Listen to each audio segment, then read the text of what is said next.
Hello, everyone, and welcome back to Between the Seasons, the mini-series from Why Does It Feel So Wrong to Be Human at Work?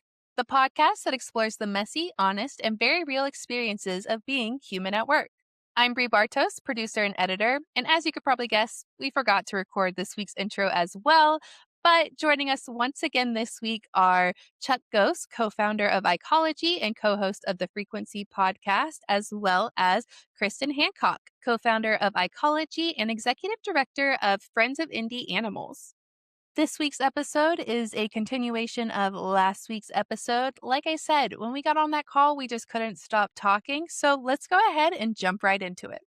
One of the things about like this community stuff is that like diversity is hard but it's very important. Like we come at it from different walks of life, different ways of thinking and everything like that. But if we're all the same, then uh it's easy to breed in weakness and it's easy to just see things the same way. But it just takes like that's kind of part of this podcast is to try to bring the different together and be like, it's okay. It's in like I because think we're all too, I going to think be one of the realizations I've had over the last year is realizing that truly not everyone wants community. Mm. They might say they do, but they actually really don't, because with community, there's accountability, there's vulnerability, There's and I think effort. sometimes people might feel exposed if they are doing that. So people will say they do, but I think they feel like they're saying that because they feel like they should say it. But not everyone wants it. I think that was the biggest learnings we had with ICology. We thought, oh, everybody's going to want to join. interesting. Everybody's going to want to be a part of this, because why not? Why would you not want to join this amazing community? Yeah. What we've learned is not everybody does, and that's okay. I think a lot of people I've met in internal comms describe themselves as introverts or as shy, and I think that's I think they one say of that the- because that's what they should. They think that's what they should say about themselves in internal comms. That's the crutch. Hot take. Bree, we're going to get back into our Hot confidence takes. thing that we talked about on the last Yeah. episode. That's this Yeah. crutch. We It's should. cool to be shy and quiet, introvert. I don't like people. Like, that's cool to say those things. It's actually not cool to say, no, I love talking about myself. I love sharing all these things. I think there's more people that are like that, but there's this weird thing in our profession. I'm glad we're still recording, that is like, it's cool to not be cool. And right. Yeah. it is true. And like kind of like that's the point of it for me too, is like you just brought that up to me and I'm just like, I'm like you. Like want community. I was raised in community. And to think that wow, people don't want that, that's like almost a foreign concept for me. Like that you just brought it up. I was just like, But I guess or the they point is want that to realize that there is someone that thinks in that different way. Or And how they do we- just want How it do you when then it's figure out convenient. how do you bring them into the community, even when they think differently than you? So it's that's the they interesting just want it puzzle and when it's challenge of it all. convenient for them. They Well, just and I want it remember, when it's good for them. Yeah, and I Yeah. remember when we were talking about a lot of organizations are struggling with getting employees back to work, and so they're starting to institute policy to mandate a return to work. And I remember likening it to a church. You go to church on Sunday, you get up in the morning, you wear your Sunday best, you go there, you go for the sermon. But one of the things that makes going to church so special is after the sermon, you collect in the gym, you grab your coffee and your donut, you're catching up with people you haven't seen all week, seeing what they have to see. The bulletin board has signups for volunteering and for soccer teams and things like that. And and then there's also fellowship groups, and there's all these things where you build community. And I think too many organizations miss that part, which is it's not just about coming into the office and just listening to the sermon and then you go home. I don't think anyone would ever go to church if that's what it was. You just get in the car, go see the sermon, and then you go home. I think it's always been about community, building that community and figuring out different ways to give people a chance to talk and build culture.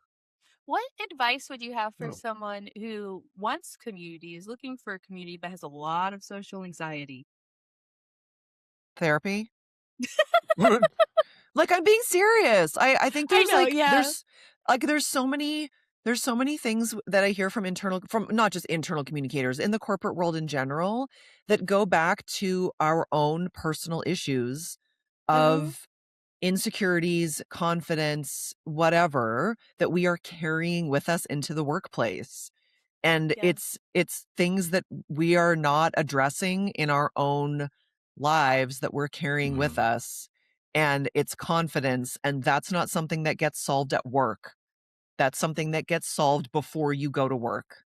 And right, it's like, even Chuck, we talked on this call, we talked earlier about people clapping for themselves and people celebrating themselves and people having groups of people that hype them up. Like, those are all really important things. And those are things that you work on.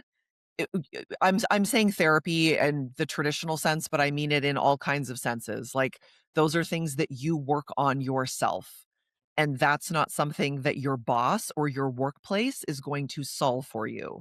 Those are things that you work on outside of the workplace, so that when you go to work, you don't bring that issue with you. And those are, whether it's through coaching, and maybe your workplace can support you in some of those things. I don't, maybe they pay for some of that through professional development, but that's a personal development issue. That is not a workplace issue. And I think we get those things mixed up, where you are relating it to a workplace, or it's coming through as a symptom of a workplace issue. But that is something that we need to work on ourselves through whatever form is going to float your boat. Call it therapy, call it whatever. That's a confidence issue. And that's not something that your boss is responsible for solving for you. So I'm going to have both of you on the confidence episode, actually. Yes. Wow. Well said. If Well you're having said, trouble and sticking up for eye-opening. yourself at work and saying, hey, my job is worth it here, and what I bring to the table is important, like, that's a deeper rooted issue. So This is kind of like, you both are kind of like wonderful examples of like why this community is so great and why it is we need to get together. Like, I mean, quite literally, like, these are two nuggets that you have dropped that have like changed my perspective. And we weren't part of this community. If we didn't pull you together into the community, I would not have. So, like, I think that is truly the power of it, and why we have to kind of keep working to bring folks into the community. It's like my last minute of bringing Kristin into this podcast well, episode. when Chuck and I've talked about this, even from a friendship standpoint, we're in a bit of a unique situation where we have very few, like, we could probably count on one hand. We have very few friends who live in the city where we live. Our friends are truly all over, well, in some cases all over the world, but all over the country. And so the price that we pay for friendship is actually inconvenience. Like, it takes effort for us to maintain friendships, maybe more so than most. And so there's a quote, I didn't make up this quote, so don't attribute it to me, but many times the price we pay for community is inconvenience. It can be very inconvenient to build and maintain community. It can be very inconvenient to build and maintain friendship. And so I think people have to keep that in mind. It's not, like Chuck mentioned before, it's not always convenient to have community. It's not always convenient to have friendship. We have to sometimes go out of our way. And sometimes, like Chris mentioned, it doesn't always like feel, he doesn't always feel like going to church. They don't always feel like going to the gym, right? And always feel like going to the workplace. But if it's worth it in the end, then it's the right thing to do. And that's the same as community. I don't always feel like going to a particular community event that's going to help you in your career, or right, going to the Zoom call for your particular industry event, or if it's an ICology call, there's a manufacturing comms call or a banking comms call. Like, you may not feel like going, but if you know that by the end of that call your cup's going to be full and you're going to feel hyped up and you're going to know that you're going to leave with a connection that you can reach out to later. Like, I don't know. We have to keep those things in mind. It's not always Kristin, convenient. It is one more thing on your calendar. Absolutely love that point. Do you feel like societally we're taking massive steps backwards in terms of remembering and appreciating the value of community? I just feel like the more people are comfortable working from home, Yes.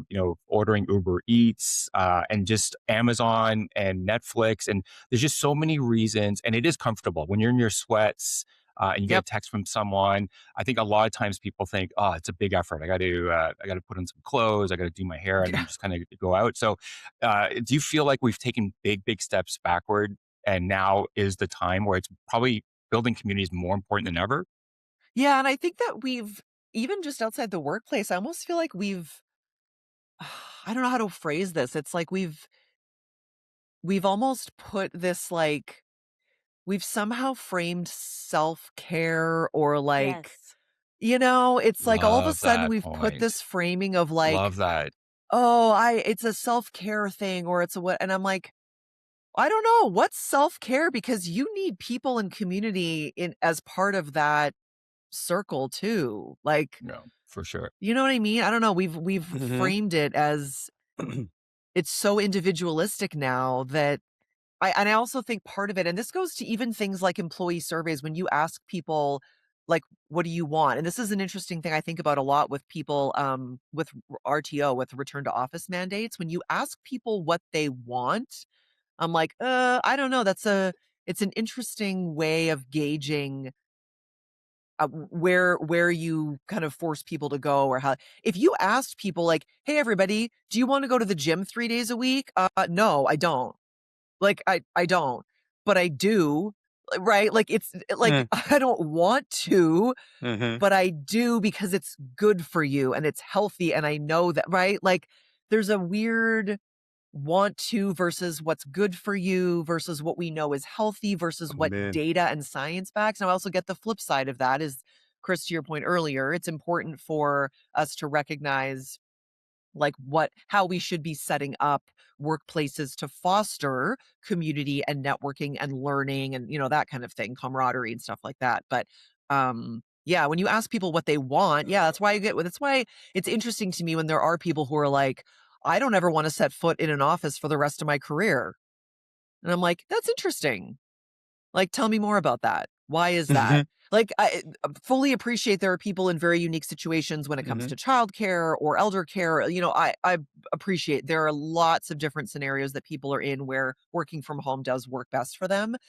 But like, I don't know. I worry when there are people who are 22 years old who are like, I never want to work from an office ever. I want to sit in my home for the rest of my career and never work and interact with coworkers face to face. I'm like, oh, what are we doing?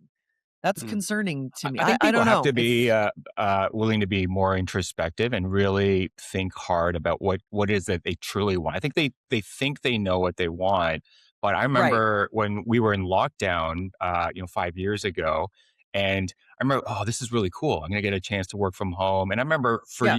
the longest time, years and years ago, there used to be ads in the newspaper saying, earn up to $2,000-$3,000 a week working from home. And I used to think, what are these magical jobs that you could work from Right. home?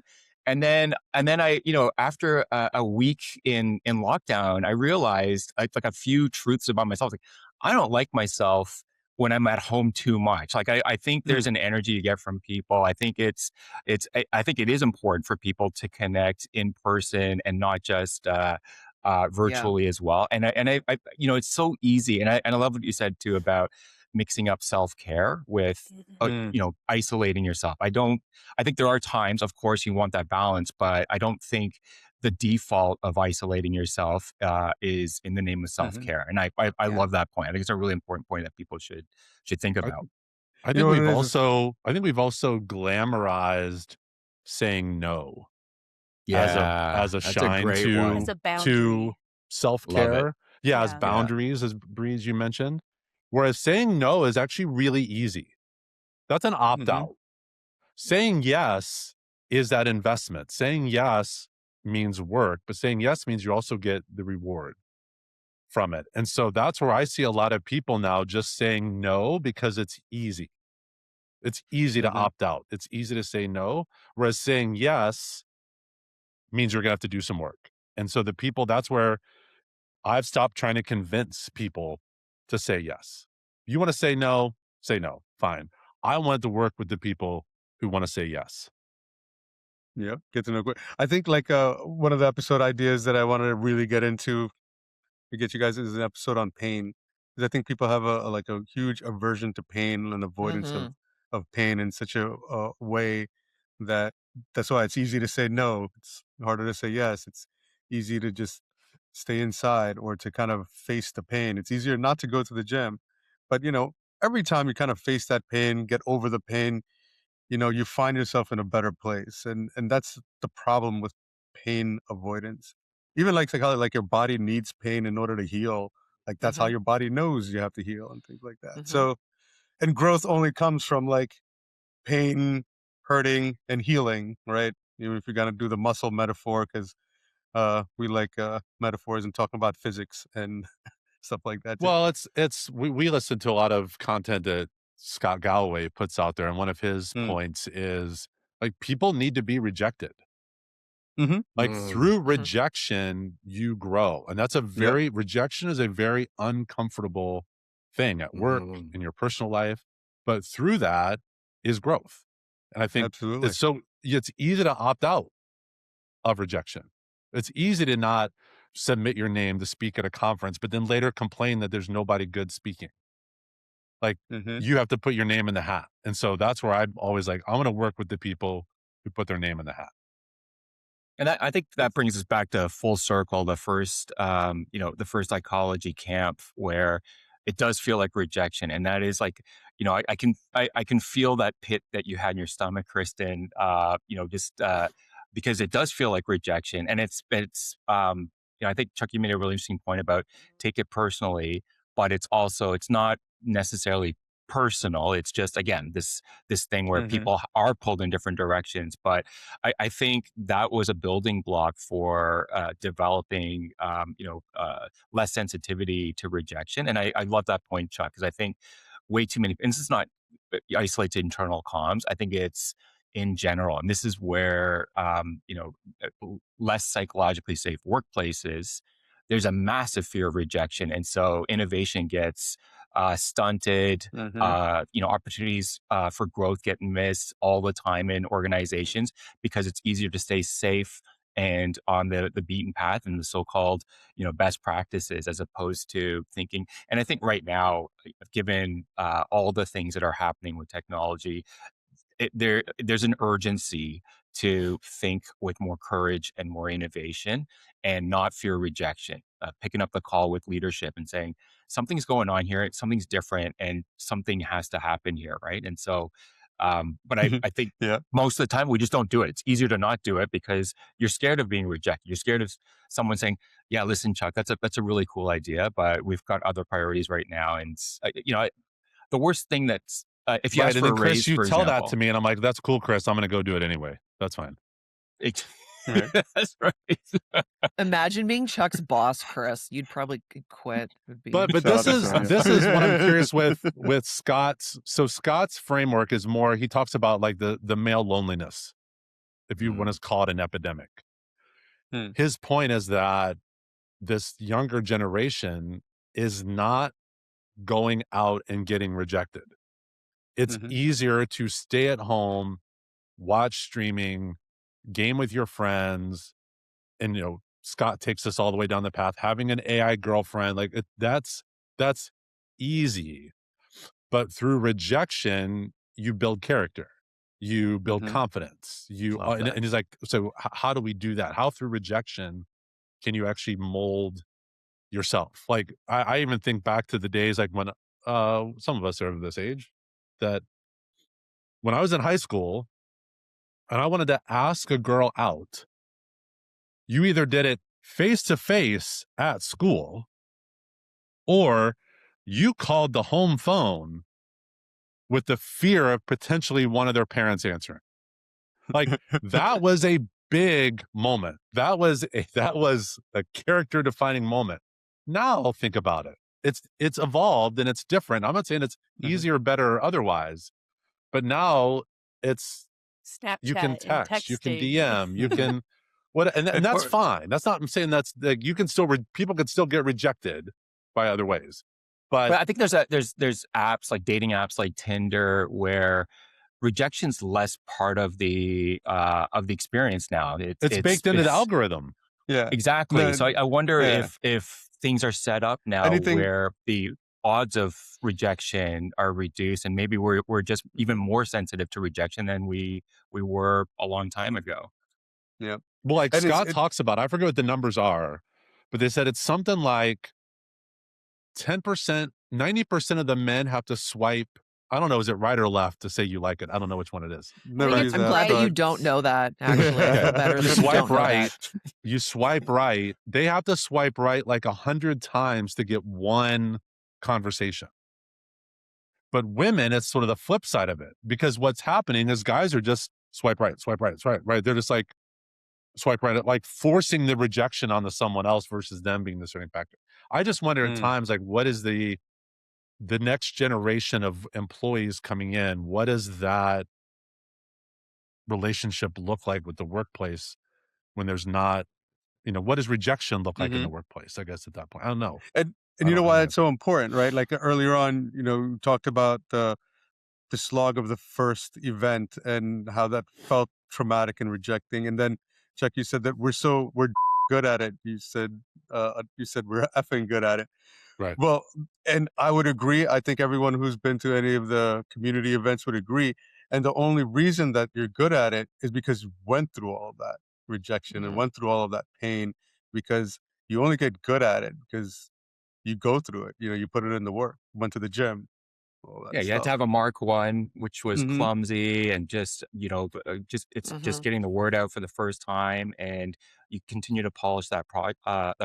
But I don't, I think too many people just don't have that stick to itiveness to see it through, and that's when I think of both of you, Chuck and Kristen, that's something I admire about both of you, that you've definitely got not just the vision, but you've got the fire to just continue to push through and see it through. And that's, I think that's increasingly rare in this. I think there's an increasing fear of rejection societally, and I think it Mhm. is impacting our ability to take your shot.